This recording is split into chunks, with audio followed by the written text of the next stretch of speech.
Pada 7 Februari lalu, saat karir aku anniversary yang ke-15 tahun, aku memulai sebuah gerakan yang namanya Act of Love. Yes, dan ini semua actually terjadi karena aku melihat trajectory di mana di social media, bahkan di kehidupan sehari-hari, masyarakat, apalagi anak muda ya, sangat mudah menghakimi, menjatuhkan, merendahkan, dan menjahati satu sama lain. Gitu.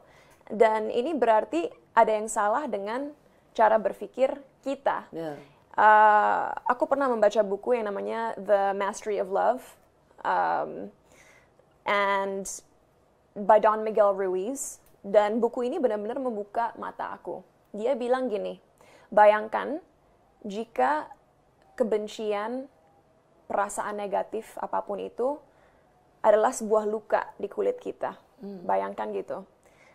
Sebelum berumur 2 tahun, manusia kulitnya mulus, tidak ada luka. Jadi biasanya kalau kita marah pun, 3 detik kemudian kita langsung happy lagi. Tapi, umur 2 tahun ke atas, manusia mulai mempelajari dari lingkungan mereka, dari satu sama lain, bahwa kita harus merasa iri kalau ada orang yang lebih hebat daripada kita. Kalau ada yang menjahati kita, kita harus jahati balik. Pokoknya kita mulai belajar karakteristik-karakteristik negatif ini yang akhirnya menimbulkan luka yang banyak di kulit kita, yang juga diisi dengan poison atau racun.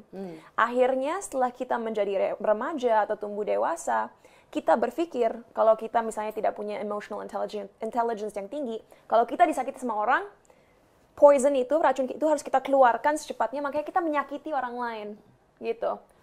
Dan mungkin untuk sesaat kita merasa lega, karena kita udah bisa superior, udah bisa superior karena menyakiti orang itu. Tapi that's temporary. You still have the poison in your scars. Racunnya masih di situ.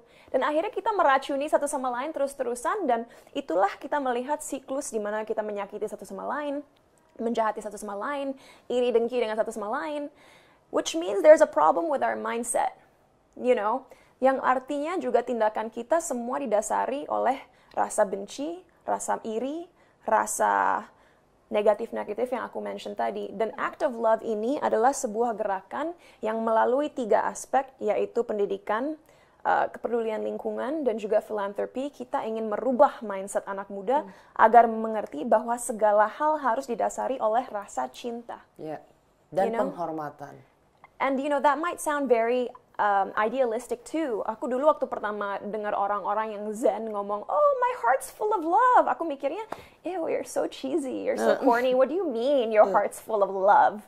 Tapi sekarang setelah aku belajar untuk memaafkan orang-orang yang menyakiti aku dulu, dan sadar bahwa mereka nggak berhak membuat aku tidak memiliki hidup yang bahagia dan bermakna, di situ aku baru mengerti, oh, this is what it feels like to have a heart full of love. Saat kita bisa memaafkan orang-orang yang menyakiti kita karena kita sadar mereka sendiri adalah orang-orang yang tersakiti dan nggak tahu bagaimana mengatasi perasaan-perasaan negatif itu, disitulah kita menemukan kekuatan dalam diri kita sendiri dan menyadari, I deserve love, I deserve respect, and I want to give that love and respect to others. Gitu. And that is the act of love.